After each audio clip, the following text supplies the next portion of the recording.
ایک فقیر دریا کے کنارے بیٹھا تھا۔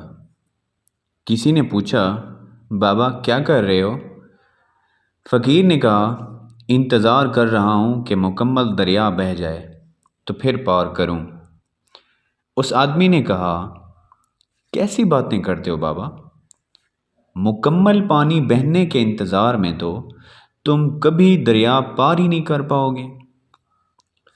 فقیر نے مسکرا کر کہا، یہی تو میں تم لوگوں کو سمجھانا چاہتا ہوں کہ تم لوگ جو ہمیشہ یہ کہتے رہتے ہو کہ ایک بار گھر کی ذمہ داریاں پوری ہو جائیں تو پھر نماز پڑھوں گا، داڑھی رکھوں گا، حج کروں گا، خدمت کروں گا، جیسے دریا کا پانی ختم نہیں ہوگا، ہمیں اس پانی سے ہی پار جانے کا راستہ بنانا ہے۔